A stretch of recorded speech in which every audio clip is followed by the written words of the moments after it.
अधिकार और भूल जाने का अधिकार क्या है। अच्छा, अगर आपको कुछ याद आए तो जल्दी से मुझे बताइए। मैंने आज से 1 महीने पहले, मैं तारीख भी बता देता हूं, 24 तारीख के real news and analysis that is RNA में मैंने आपको राइट टू बी फॉरगटन के बारे में बताया था।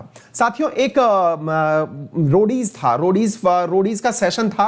रोडीज के सेशन में और साथ साथ बिग बॉस का सेशन था। 2008 का जो बिग बॉस था और एमटीवी रोडीज आया करता था, 5.0 करके था, शायद 5वां सीजन था, जिसमें एक लड़का था जिसका नाम था आशुतोष कौशिक, जो बिग बॉस बना था और रोडीज का फाइनल विनर भी रहा था। उसके द्वारा दिल्ली हाईकोर्ट में एक प्ली दायर की गई थी के कहते हुए कि सर, मैं चाहता हूं कि दुनिया मुझे भूल जाए, और मुझे भूल जाना जो है वो मुझे निजता के अधिकार के तहत प्राप्त हुआ है। कुछ याद आया? अगर आपको याद आया हो बिग बॉस वाला, बिल्कुल, बहुत सारे विद्यार्थियों ने कमेंट में लिख भी दिया है कि उन्हें याद आ गया है। तो आपको याद होगा, मैंने कहा था दिल्ली हाईकोर्ट में इसके द्वारा अपील दायर की गई थी। ध्यान है, फैसला आ चुका है। दिल्ली हाईकोर्ट ने उसके बारे में फैसला दिया है। आज हम चर्चा करेंगे उसी के बारे में। ना केवल वो, अपितु इसके अलावा एक बंगाली एक्ट्रेस भी हैं, उन्होंने भी सेम यही प्रकार की अपील दायर की कि मुझे भी भुला दिया जाए। तो भैया, ये मतलब एक गाना है ना, तुझे भुला दिया, तो भैया लग रहा है हमें कि ये सारे सेलिब्रिटीज आ करके दुनिया से डिमांड कर रहे हैं कि हमें भुला दो। हमें क्यों भुला दो? अब इसके पीछे भी बहुत बड़ा कारण है। आज के सेशन में हम समझेंगे। और क्या वाकई में ये पॉसिबल है कि आपकी इंटरनेट पे से पूरी तरह से जानकारी मिटा दी जाए? क्या यह पॉसिबल है कि आपको पूरी तरह से अकेला छोड़ दिया जाए?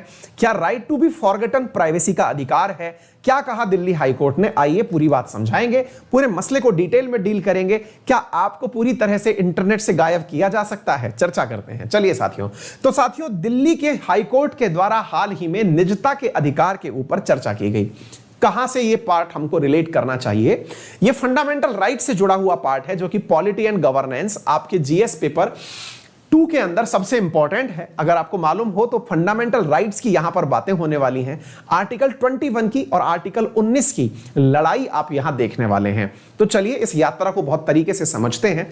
आपके सामने ये जो व्यक्ति हैं, इन्हीं का नाम है आशुतोष कौशिक। अगर आपको ध्यान हो तो मैंने 24 तारीख के दिन आरएनए के अंदर इस क्वेश्चन को पढ़ाया था। 24 तारीख का ये आरएनए था। उस दिन क्वेश्चन नंबर 3 पर ही मैंने ये क्वेश्चन पढ़ाया था। आज मैं क्वेश्चन नंबर 2 पर ये लेके आया हूं। शायद वो वीडियो प्राइवेट हो रखा है, हमने कहीं उसमें ओलंपिक वगैरह का या कुछ ऐसा फोटो यूज किया है कि वो प्राइवेट हो गया है वीडियो, लेकिन मैंने ये पढ़ाया है, आपको ध्यान भी आ रहा होगा। तो चलिए अब हम चर्चा करते हैं दिल्ली हाईकोर्ट ने क्या कहा। तो चलिए सुनते हैं दिल्ली हाईकोर्ट के observation on right to be forgotten. साथियों, पहले थोड़ा सा डिटेल में मुद्दे को डिस्कस कर लेते हैं। मुद्दा यह है, आशुतोष कौशिक की बात तो मैंने महीने भर पहले 24 जुलाई को बता दी थी। आज मैं आपको एक और बात बताता हूं। एक बंगाली एक्ट्रेस हैं, उन बंगाली एक्ट्रेस के द्वारा भी दिल्ली हाईकोर्ट में एक याचिका दायर की गई। उन्होंने कहा कि मुझे यूट्यूब से गायब कर दिया जाए। अब आप पूछेंगे कि सर ऐसा कैसे पॉसिबल है? क्या ये पॉसिबल है क्या? मतलब पहले तो ये बताइए कि क्या किसी को YouTube से गायब किया जा सकता है? हाँ, अगर YouTube चाहे तो आज जिस वीडियो को मैं आपको पढ़ा रहा हूं, वीडियो को गायब कर सकता है, डिलीट कर सकता है। आप मुझे जहां सर्च करते हैं वो सब चीज मिटा सकता है। भाई YouTube कुछ भी कर सकता है, Facebook कुछ भी कर सकता है, क्योंकि उनकी रेपोजिटरी में हूं ना मैं। तो अब उनको अपने यहां से मेरे कीवर्ड्स गायब करने हैं, मैं गायब हो जाऊंगा। ऐसे ही एक बंगाली एक्ट्रेस ने, अब आप पूछेंगे बंगाली एक्ट्रेस का नाम बताओ। आशुतोष कौशिक का तो नाम आपने बता दिया, बंगाली एक्ट्रेस का नाम बताओ। साथियों, यही बात सबसे इंपॉर्टेंट है। इस केस में भी उनका नाम रखा गया है अननेम्ड। अननेम्ड का मतलब उनका नाम नहीं बताया जाना है। क्यों नहीं बताया जाना है? क्योंकि आप फिर से उन्हें सर्च कर लेंगे, वो चाहती नहीं है कि सर्च हो जाए।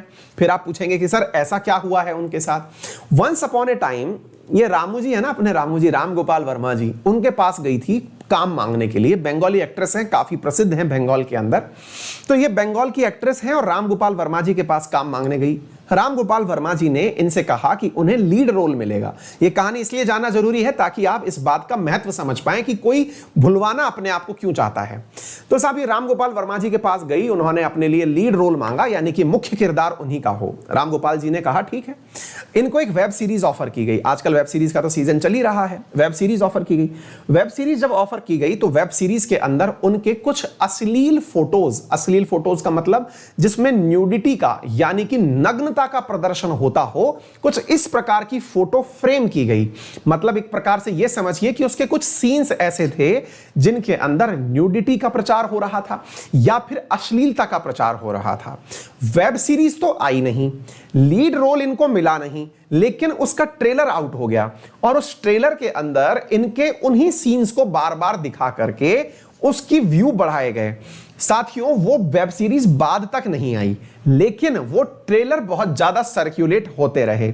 हालत ये हो गई कि उन्हें या इन एक्ट्रेस को केवल अपने उन दृश्यों के कारण ही लोग सर्च करने लगे। यानी कि इनका जो वर्तमान काम है, जिसके चक्कर में ये बंगाल में काफी रिनाउंड हैं, इन्हें अब अपने ट्रेलर के कारण लोग जानने लगे। अब वास्तविकता तो यह है कि फिल्म आ गई होती तो आने के कारण से इन्हें कुछ बेनिफिट भी होता, लेकिन वहां से भी कोई बेनिफिट नहीं हुआ, ऊपर से इमेज खराब हो गई जो अलग। भाई फिल्म के अंदर किस रेस्पेक्ट में वो फोटो डाली गई थी वो अलग इशू था। अब ये पहुंचती हैं दिल्ली हाई कोर्ट। इनने ये कहा कि साहब हमारी फिल्म तो आई नहीं, लेकिन फिल्म बन गई हमारी, यानी सब तरफ लोग हम ही को सर्च मार रहे हैं। ऐसी स्थिति में दिल्ली हाई कोर्ट से निवेदन है कि मुझे मेरी निजता का संरक्षण करना है। बोले कैसे करोगे निजता का संरक्षण? निजता क्या है? बोले मैं चाहती हूं कि मेरी फोटोज वायरल ना हो, मैं चाहती हूं कि मेरी फोटोज यूट्यूब से या फिर किसी भी सोशल मीडिया नेटवर्क से हटा दी जाएं। हाईकोर्ट ने इनकी बातों को सुना। बोले क्यों भाई, ऐसा कैसे संभव है ये बताइए।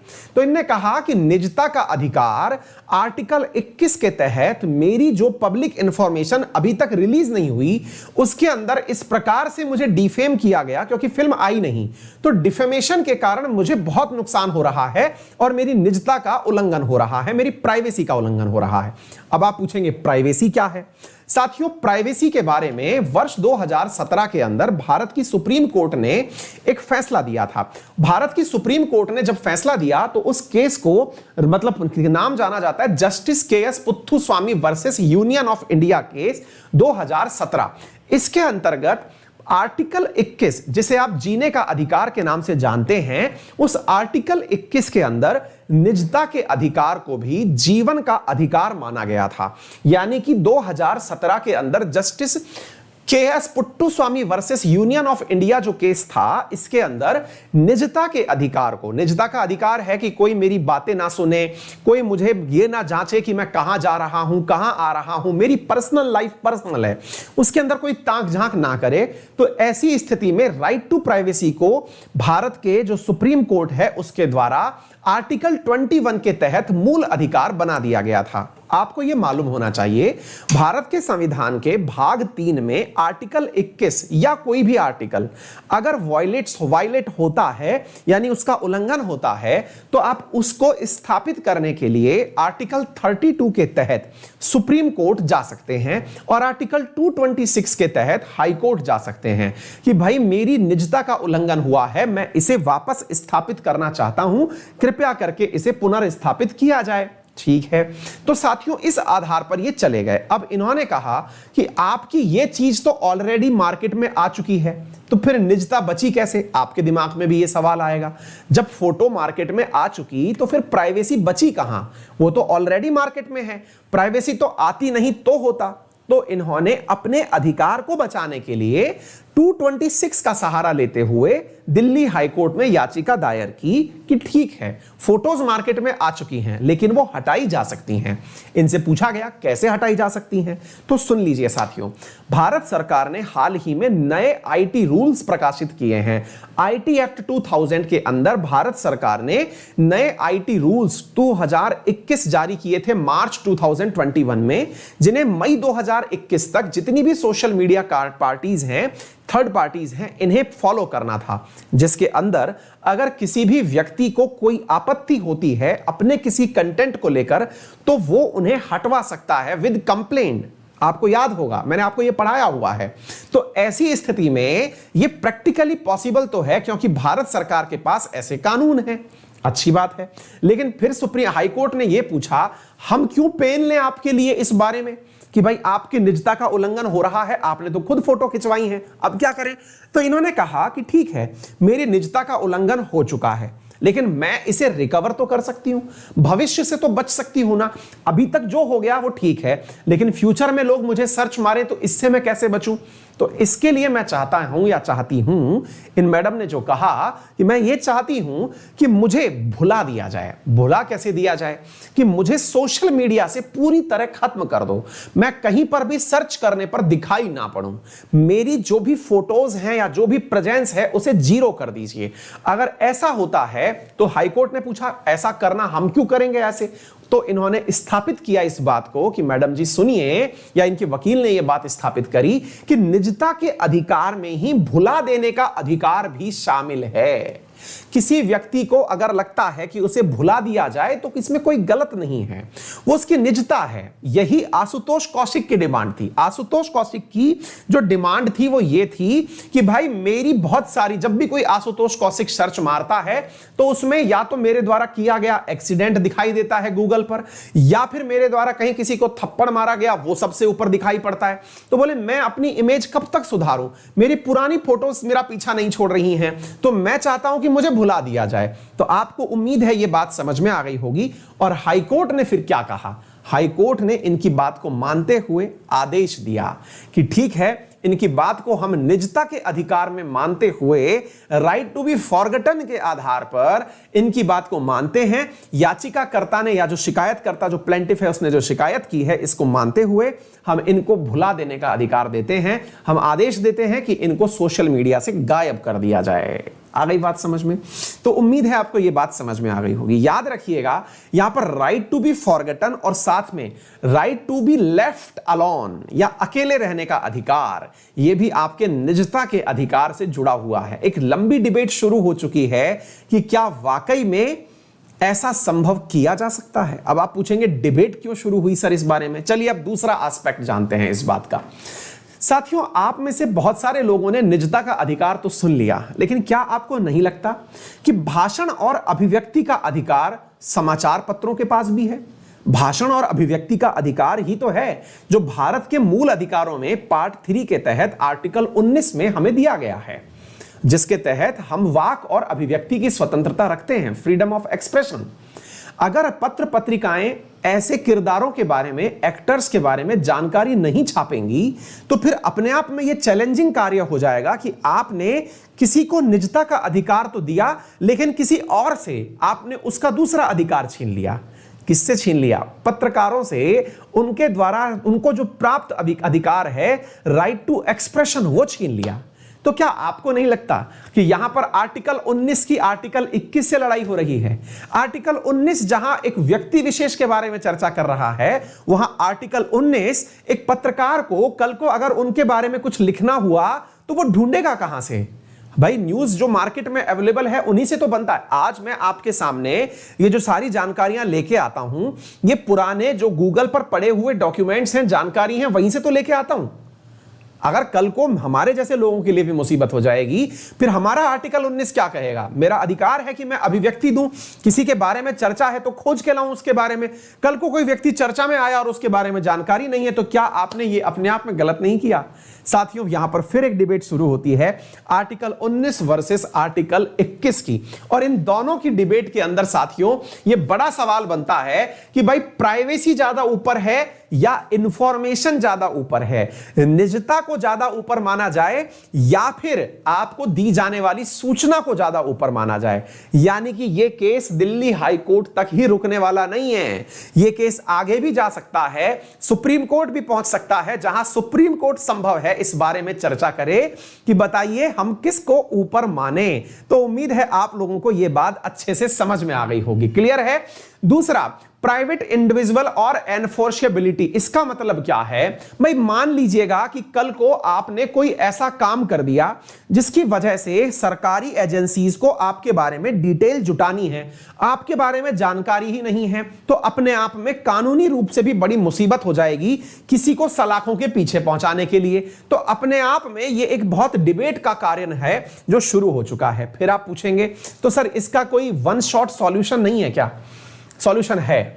उम्मीद की जाती है कि जिस दिन personal data protection bill India में आ गया, जो 2019 से भारत की लोकसभा से तो पारित हो रखा है लेकिन कानून नहीं बन पाया है, अगर पर्सनल डेटा प्रोटेक्शन बिल आ गया तो ऐसे प्रश्नों को वहां पर सेटल कर दिया जाएगा। उम्मीद है कि जो अभी विंटर सेशन आएगा उस सेशन में पर्सनल डेटा प्रोटेक्शन बिल के अंदर ये सारी जानकारियां डाली जाएंगी, ये सारी प्रकार की बातें रखी जाएंगी कि कैसे किसी व्यक्ति के डेटा को सुरक्षित रखा जा सकता है। उम्मीद है आप लोगों को यह बात अच्छे से समझ में आ गई होगी। ठीक है, चलिए, तो उम्मीद है आपको यह बात समझ में आ गई होगी। आईटी एक्ट की धाराओं का उपयोग करके वर्तमान में इनको सभी जगह से गायब करने की बात की जा रही है। तो सारी जानकारियां मैंने आप लोगों को समझा दी हैं। फायदा रिलीफ बिग बॉस वाले उसको भी मिल गया है और उसको भी, और उनका आदेश मिल गया है कि यहां हटाइए। अब देखना यह होगा कि इनमें से कोई न्यूज पत्रकार या पत्रिका जो है वो वहां ना पहुंच जाए और जाके सुप्रीम कोर्ट में यह ना कहने लग जाए कि सर देख लीजिए फिर हम छापेंगे क्या। क्यों, जल्द ही आपको नए वीक में मिलने जा रहा है मतलब एक नया सफलता बैच। इस सफलता बैच में आप मेरे साथ मिलकर के पढ़ेंगे यूजिंग माय रेफरल कोड अंकित 10। मेरा नया कोर्स आ रहा है आर्ट एंड कल्चर का, एसएससी, सीजीएल और सीएचएसएल के लिए। यदि आप डिफेंस सर्विसेज की या स्टेट पीसीएस की भी तैयारी कर रहे हैं तो आप इसे ज्वाइन कर सकते हैं। 1 सितंबर 2021 को यह बैच शुरू हो रहा है। आप इसे अभी एनरोल कर लें। इसमें आप लोगों को सभी एडुकेटर्स की क्लासेस मिल जाएंगी जिन्हें आप हमारे साथ ज्वाइन कर सकते हैं। तो 1 सितंबर से आप इस बैच को ज्वाइन कर पाएंगे। यह आपके लिए वाईफाई लक्ष्य के नाम से, जिसके अंदर जितने भी टॉप एडुकेटर्स हैं उन सब की क्लासेस आपको मिल पाएंगी। मेरे द्वारा यहां पर आर्ट एंड कल्चर शुरू किया जा रहा है, इसके बाद में ज्योग्राफी शुरू होगी। यह बैच पूरे 9 महीने का बैच चलने वाला है। इस 9 महीने के बैच के अंदर आपको दोनों भाषाओं में पढ़ाया जाएगा। कंटेंट हिंदी इंग्लिश दोनों में उपलब्ध करवाया जाएगा। पूरा 400 घंटे से ऊपर का बैच है। सारे एडुकेटर्स की क्लासेस एक ही रेफरल कोड लगाने से आपको मिल जाएंगी, दैट इज अंकित 10। आप इसको यूज करके इस क्लास को यूज कर सकते हैं। यह बैच आपको 1 सितंबर से उपलब्ध होने जा रहा है। टाइमिंग वही 9 AM का टाइमिंग रखा हुआ है। साथियों, अनअकैडमी आपके लिए एक जबरदस्त फीचर लेकर के आया है, जिसके अंतर्गत आपको करना क्या है, आपको अब डाउट पूछने के लिए परेशान नहीं होना है। इसमें आपके लिए क्या है कि आप अपनी कैटेगरी में पहुंच गए, जैसे आप एसएससी कैटेगरी में पहुंचे हुए हैं, यहां पर आपको एक सेशन दिया हुआ है डाउट एंड सॉल्यूशन। आपको करना यह है कि आप अपना कोई भी डाउट उठाइए, उसे स्क्रीनशॉट से लीजिए और यहां पर कहीं से भी फोटो लीजिए उसको आप यहां पर पेस्ट कर दीजिए। जब आप डाउट को यहां पर पेस्ट कर देंगे तो आपको यहां से ऑटोमेटिकली आप अपने सब्जेक्ट के हिसाब से उस डाउट को सेलेक्ट करके डाल दीजिए, आपको यहां पर सॉल्यूशन मिल जाएगा। ये संपूर्ण फैसिलिटी आपको ना केवल 1 साल की वैलिडिटी के साथ बल्कि 3 महीने की एक्सटेंडेड वैलिडिटी के साथ 5850 रुपए में अनअकैडमी पर प्राप्त हो रही हैं। अगर आप 2 साल का सब्सक्रिप्शन लेना चाहते हैं तो उसके साथ 6 महीने का एडिशनल आपको वो मिल रहा है सब्सक्रिप्शन, और वो आपको 7020 रुपए में उपलब्ध हो जाती हैं। आप सभी के लिए ये सारी जानकारियां बहुत महत्वपूर्ण हैं। इस संडे को 12 बजे आपके लिए कॉम्बैट रखा गया है। कॉम्बैट का अर्थ है एक ऐसा टेस्ट जिसमें 1st से लेके 3rd रैंक तक के जो बच्चे हैं उनको 1 साल का एसएससी प्लस का सब्सक्रिप्शन फ्री ऑफ कॉस्ट दिया जा रहा है। यदि आप फ्री में इस टेस्ट को, मतलब फ्री में आप सब्सक्रिप्शन चाहते हैं तो आप संडे के दिन होने वाले इस टेस्ट में पार्टिसिपेट कर सकते हैं, जो कि दोपहर 12 बजे आपके लिए आयोजित किया जाएगा। आप इसमें अगर नए विद्यार्थी के रूप में एनरोल होते हैं तो आपको अंकित 10 रेफरल कोड यूज करना पड़ेगा। साथियों, ये किसी एक विद्यार्थी को नहीं, टॉप 3 रैंकर्स को फ्री के अंदर मतलब एसएससी का सब्सक्रिप्शन मिलेगा। यदि आप यूपीएससी का सब्सक्रिप्शन चाहते हैं तो 11 बजे संडे के दिन यह टेस्ट होगा, आप उसको पार्टिसिपेट कर सकते हैं। ठीक है, तो उम्मीद है आप सभी साथियों को यह बात अच्छे से समझ में आ गई होगी। यदि आप चाहते हैं यूपीएससी कैटेगरी के अंदर अपनी आपकी रैंक सिक्योर करना तो 11 बजे इस संडे को यानी कल के दिन आप टेस्ट दें और अपनी रैंक परफॉर्म कर लें। उम्मीद है आप सभी साथियों को यह बातें बेहतरीन तरीके से समझ में आ गई होंगी। सभी साथियों से इस सेशन को शेयर करना बिल्कुल ना भूलें। वीडियो अच्छा लगा हो तो लाइक करें, चैनल को सब्सक्राइब करें, और हां, सभी का सम्मान, बड़ों का सम्मान, बच्चों को प्यार और महिलाओं के लिए अपना व्यक्तित्व इस प्रकार से विकसित करें कि वो आपके साथ सुरक्षित महसूस करें। मिलते हैं फिर, टेक केयर।